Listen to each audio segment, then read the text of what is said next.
bancos centrais de Angola e da China estão a acertar os pormenores de um acordo que vai permitir o uso das moedas nacionais de ambos os países nas trocas comerciais bilaterais.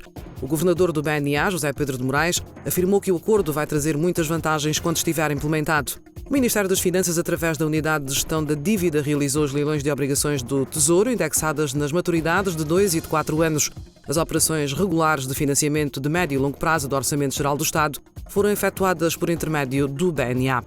De acordo com a instituição, para a maturidade de 2 anos, foram colocados títulos no montante de 3,3 mil milhões de kwanzas, com uma taxa de juros de 7%.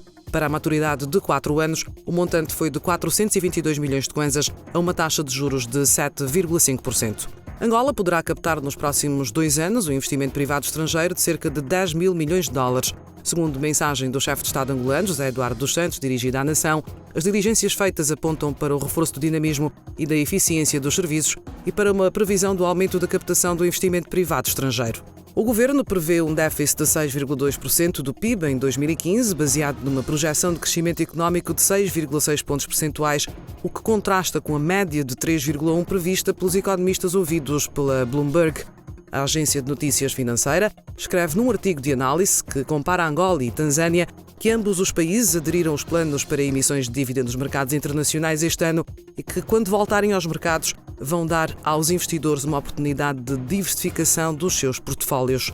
A Organização Mundial do Comércio defende que Angola deve aceitar assistência técnica para implementar os acordos internacionais. Para tal, deve retificar os casos em que as tarifas aduaneiras e outros impostos cedam os níveis médios de 10,9%. Na análise de políticas feita pelos membros da OMC, Angola implementou um conjunto de medidas destinadas a substituir as importações e afirmaram que a nova pauta aduaneira foi significativamente encarecida de 2% a 50%. A secretária de Estado da Economia afirmou estarem criadas as condições para a dinamização e intensificação de atividades para atrair e captar investimento privado qualificado.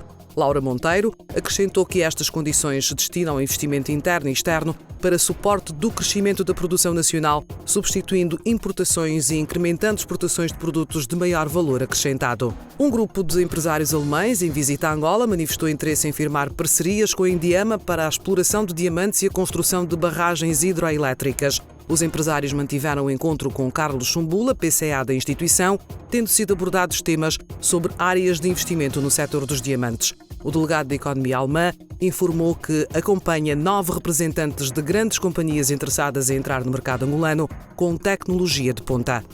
A produção de um barril de petróleo em Angola custa menos de $40. Segundo o antigo vice-presidente da petrolífera francesa Total no país, Jorge Abreu, a margem de lucro reduziu, mas ainda está acima do break-even. Isto ocorre, na maior parte dos casos, sobretudo nos blocos 15, 17 e nos blocos 0 e 14, operados pela Chevron. O volume de produção do setor segurador em termos de prémios ascende a 102 mil milhões de kwanzas, afirmou a administradora da ARCEG, a Agência Angolana de Regulação e Supervisão de Seguros. Carlota Amaral referiu que o setor segurador tem vindo a crescer, não obstante a atual conjuntura económico-financeira internacional de crise provocada pelo choque na oferta do petróleo. Uma plataforma de comércio eletrónico criada em Angola conta já com 50 centros comerciais associados e mais de 20 mil clientes registados, afirmou o presidente executivo da Baobabei. O comércio eletrónico tem estado a crescer à escala mundial, estando agora a desenvolver-se em Angola, uma vez que garante a entrega rápida e segura de produtos e serviços a um preço mais baixo aos clientes locais. A moeda norte-americana iniciou a semana em queda face ao euro, mas nas 2 últimas sessões beneficiou da divulgação do índice de preços no consumidor. Nos Estados Unidos, a inflação registrou em setembro a maior subida dos últimos 3 meses e a divisa norte-americana fecha a valer 0,8.784 euros. O petróleo, que na segunda-feira estava a negociar em Londres na casa dos $53, registrou uma semana negativa, tendo chegado a baixar para valores na ordem dos $49 por barril.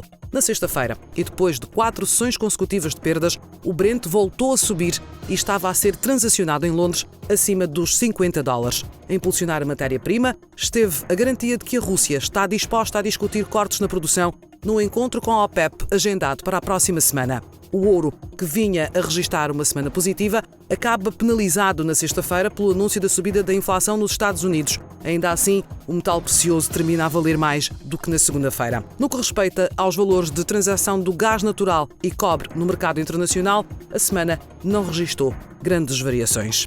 Estaremos de volta na próxima segunda-feira com mais notícias dos mercados financeiros.